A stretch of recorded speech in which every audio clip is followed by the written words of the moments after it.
Thanks for joining us. I'm Megan Roberts.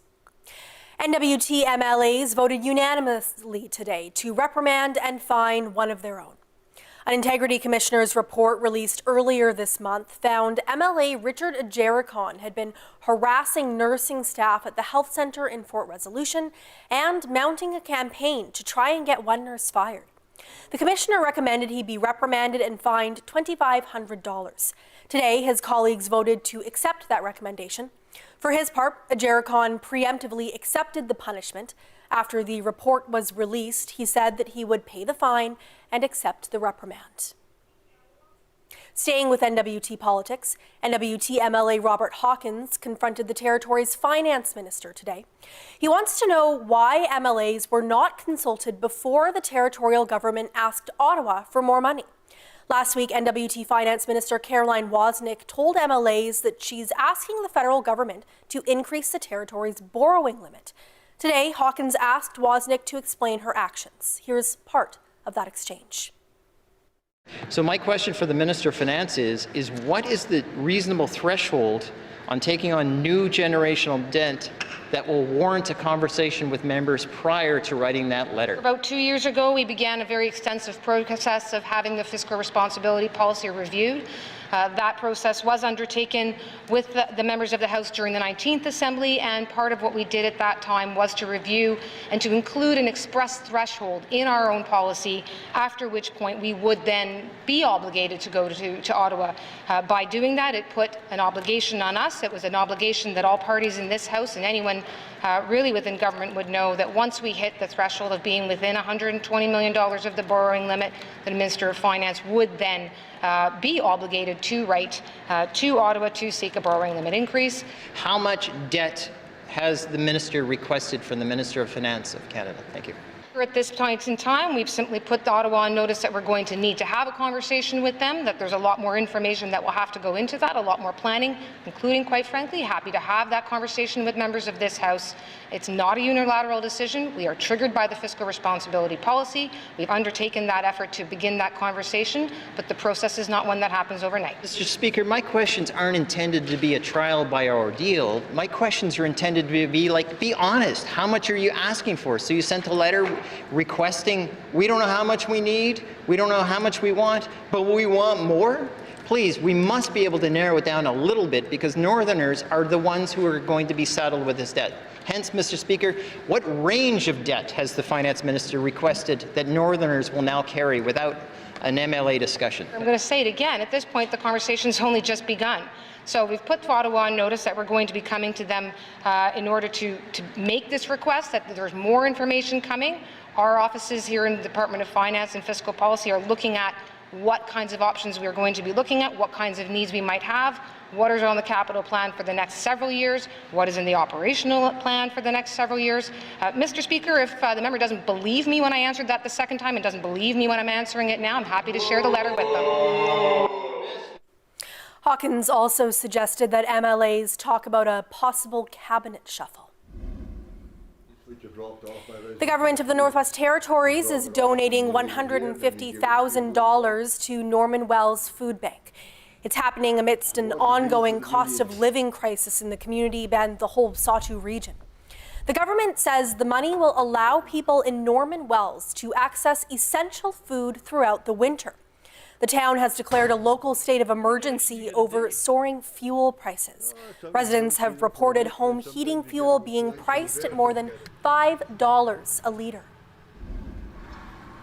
And the rising cost of living in Norman Wells is happening in part because fuel is being flown into the community.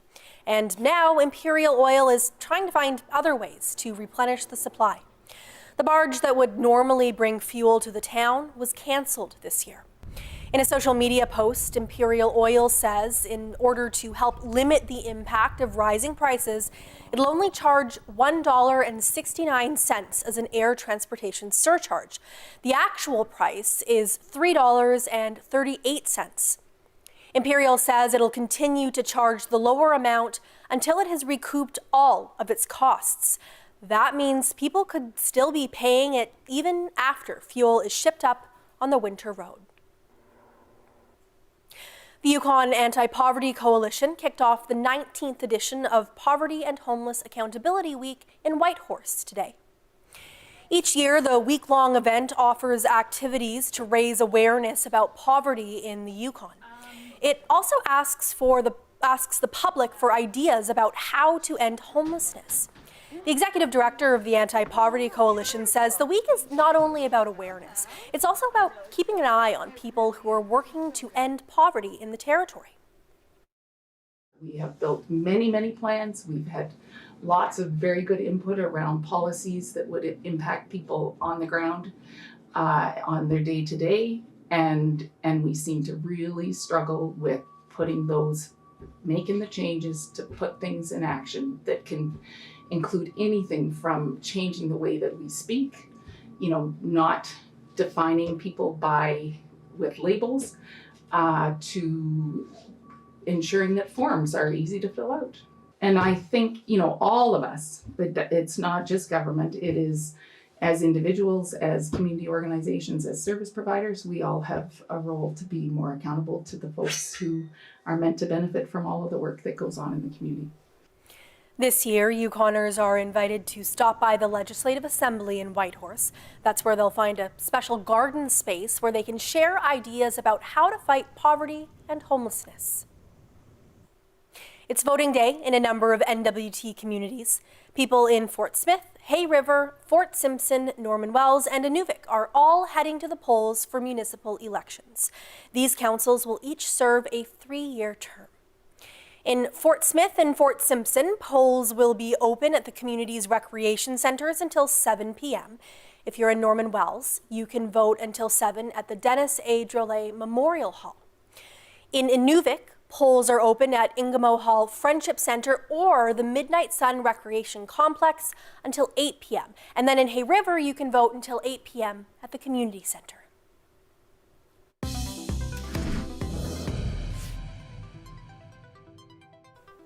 A violent home invasion in Mayo, Yukon has the community on edge. RCMP say a man forced his way into a home in Mayo last week and sexually assaulted the woman inside. The man then allegedly forced the woman to drive him to Whitehorse, more than 400 kilometers away.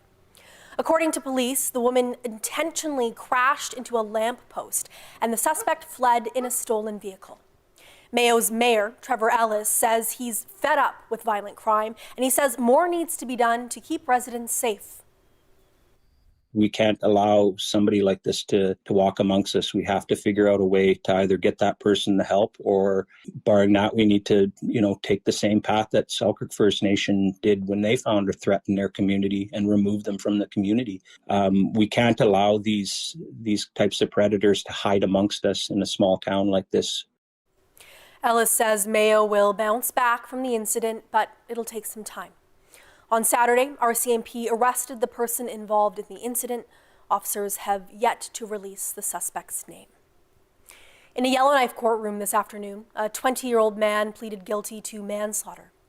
Darren Nuliayuk was charged in July of last year, shortly after police found an unresponsive man in the parking lot of a Franklin Avenue hotel.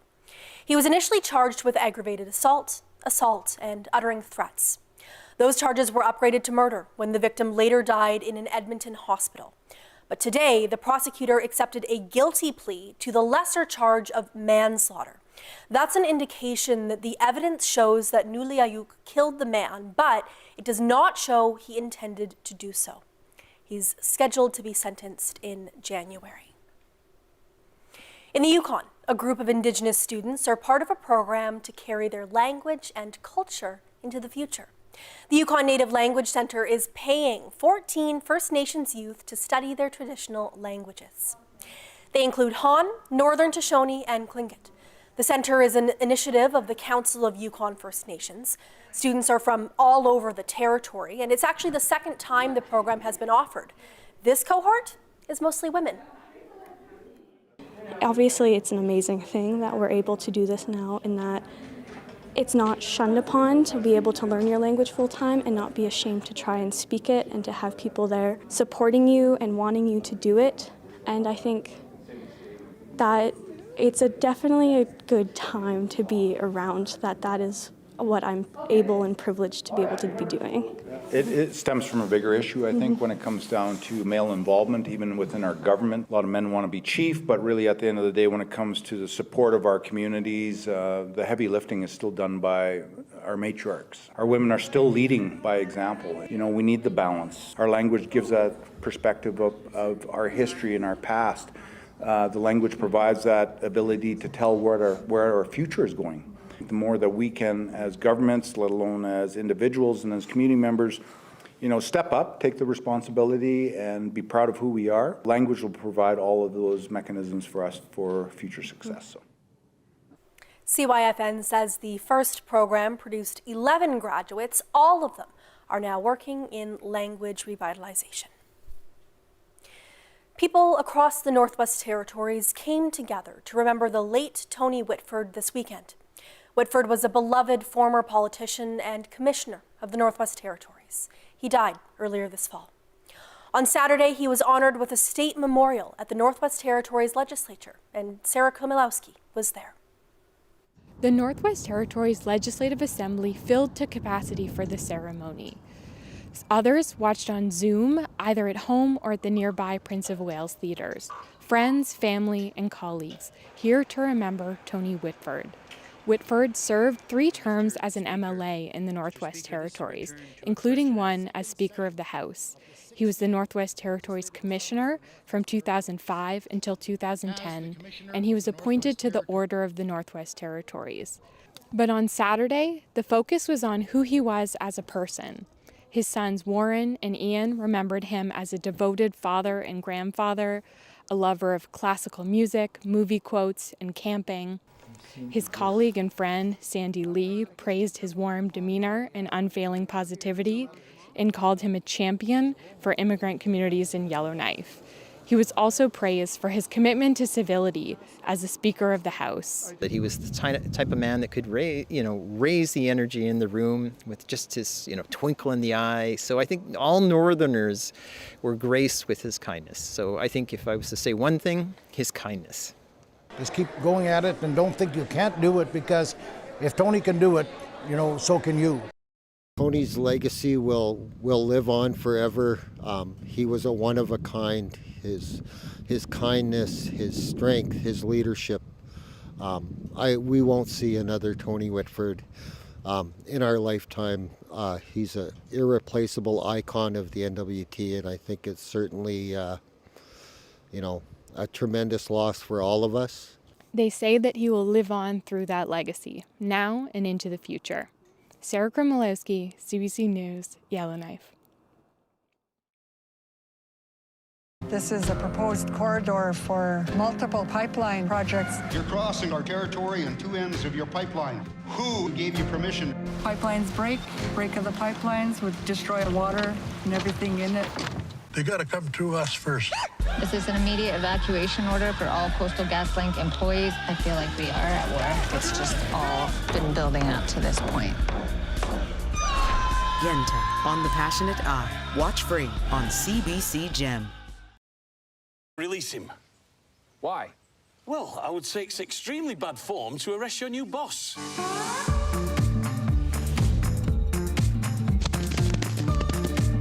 This man is actually in my custody. What did he do? Well, Did you hear that? I'm being charged with, This ranch isn't going down. Not on my watch.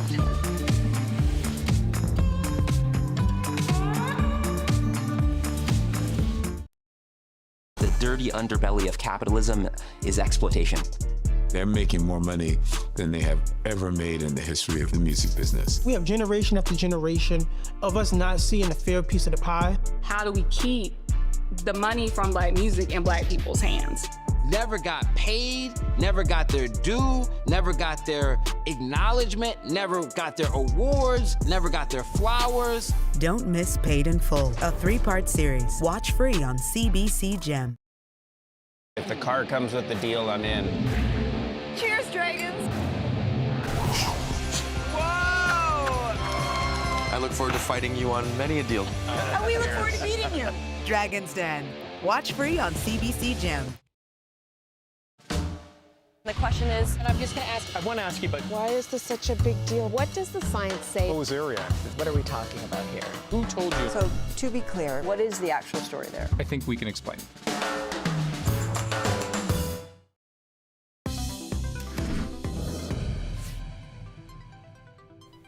King Charles was confronted by a protester today on his visit to Australia.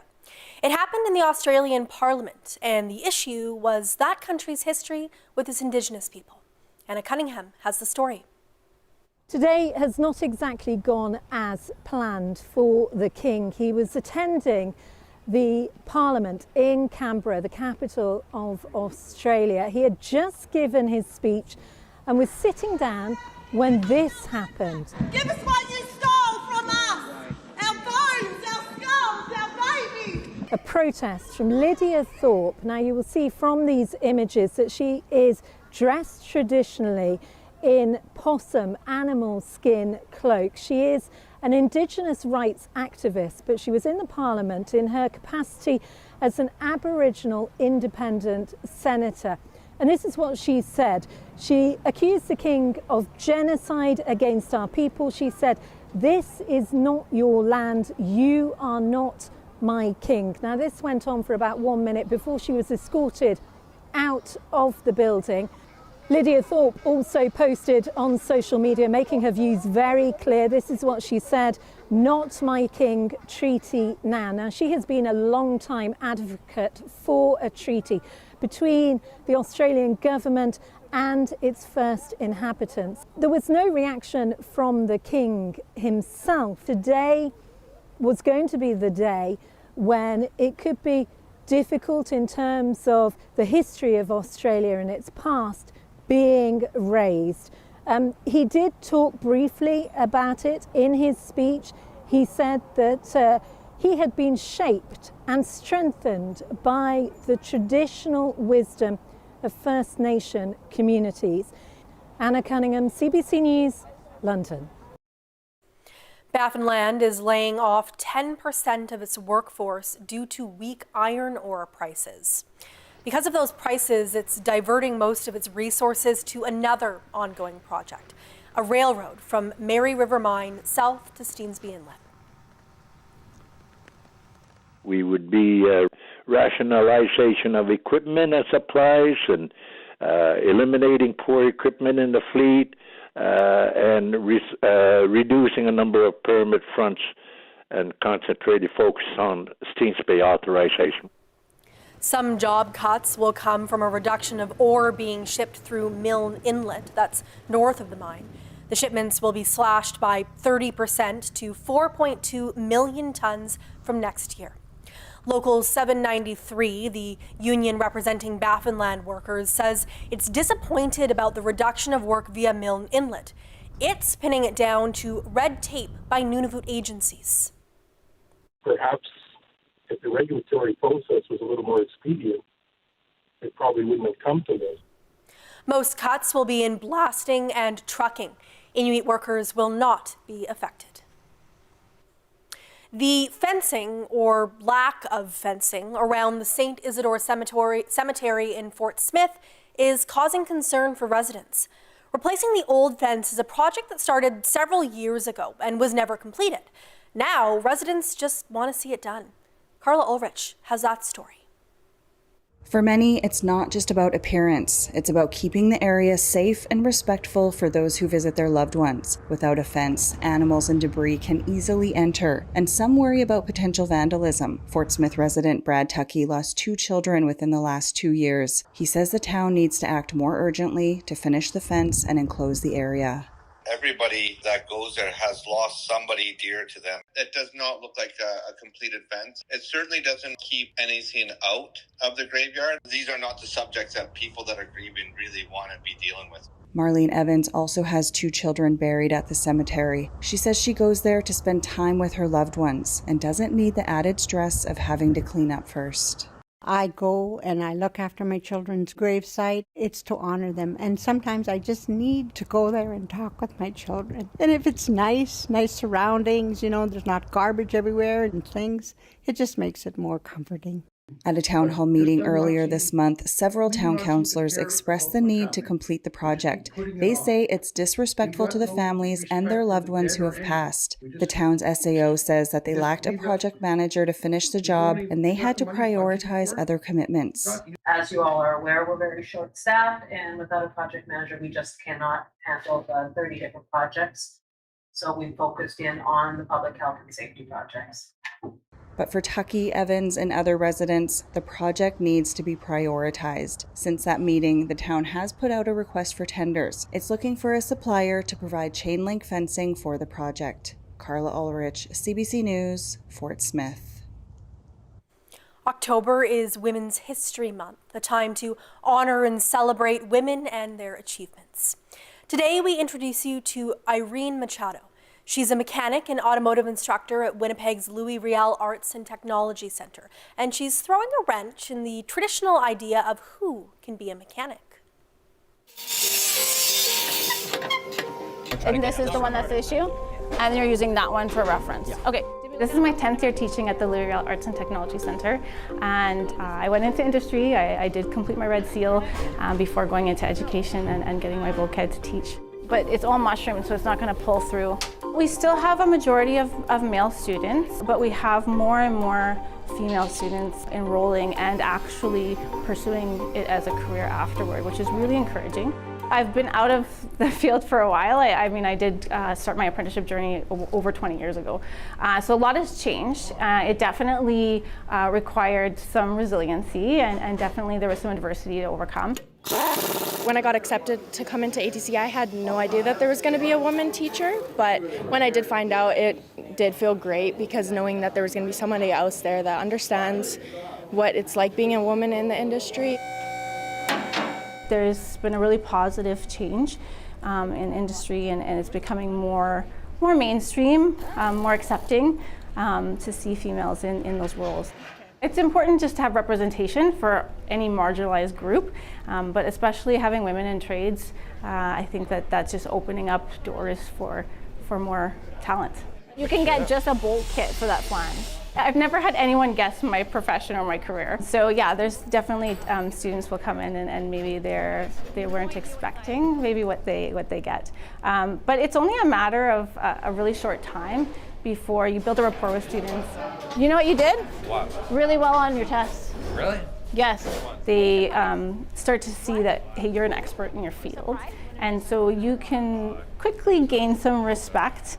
I think it's really important that we start to shift our focus from maybe what we expect people to look like in certain professions, and maybe shift the focus more to people's abilities and their skill sets. Yeah! There you go, man. Go for it. What I try to do is just inspire all my students. Success! The ball joint's now officially out of the knuckle. Yeah. Whether they're coming from a marginalized group or whether they're, male, female. What I see is students really just benefit from seeing success stories and seeing diversity. And I think that hopefully, that all students are taking something from that. She's helped me so much to learn and to be a successful mechanic, and for that, she's a great educator. Not any teacher can do that and can teach anyone. It takes a truly great educator to teach someone the right way, even when they struggle. I feel so privileged to be teaching automotive, but it's exceptionally special just being a woman and being in my position to deliver that. It's just that much more impactful, I hope, and just helping to change that, sort of idea of what a particular profession looks like. Full resistance. Nice. Just wondering. Okay. Thank you.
There's a blizzard warning in place for Paulatuk NWT tonight. Winds in that community are expected to gust more than 90 kilometers an hour. It's something people in Rankin Inlet, Nunavut saw happen in their community on Friday. Winds gusted up to 90 kilometers an hour through the evening. At the town's 9-plex, roofing started coming off the 5 units, landing in the adjacent lot. One resident described the situation as very scary and said the loud noise caused her to tremble. And then next thing you can hear loud, even a loud metal crashing. So we all ran to our porch, only to realize the first section of the 9-plex roofing got blown away. One of the metal roofs that blew off landed on Mukhtar's front yard and sliced her vehicle's back tire. The Nunavut Housing Corporation and an engineering company are now investigating the damage. The quick response from the fire department, Hamlet of Rankin Inlet, and Eskimo Point Lumber Supply prevented further damage. No one got hurt or lost their homes during the weekend. And that is Northbeat for tonight. For news anytime, you can always go to our website, cbc.ca/north. Thank you for watching. I'm Megan Roberts. Have a good night.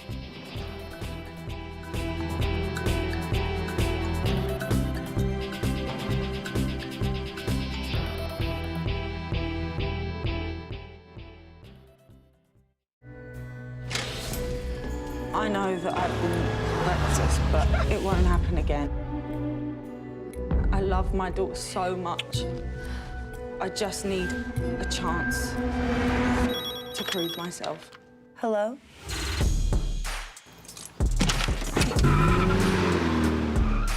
What'd you do? I'm a thief.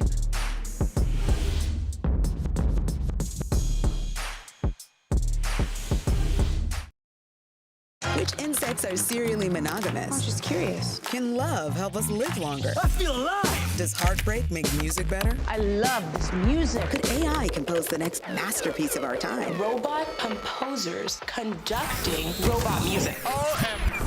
Do you really need to wait 30 minutes after eating before swimming? And why is something as big as time kept in something as small as a watch? Whoa, that's heavy. When you get curious, you get CBC. Oh, wait, are we allowed to touch? Like, no, it's fine, yeah. In Australia, a unique experiment How come you guys don't have a table? We do have a table. is about to unfold. A school swap that brings together 12 students from very different cultures and religions. You do what you want to do, it's fine, I'll do me. My fear is, instead of building bridges, they'll end up blowing them. I want to be seen as me and not my hijab, not scary terrorists or something like that. They're making more money than they have ever made in the history of the music business. We have generation after generation of us not seeing a fair piece of the pie. How do we keep the money from Black music in Black people's hands? You're going to be introduced to a new world. Stand back.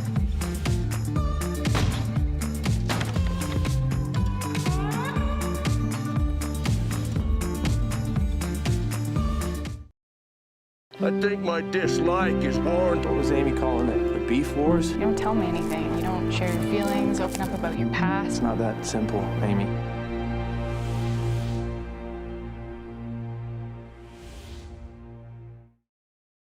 Q with Tom Power. Available now on CBC Listen or wherever you get your podcasts.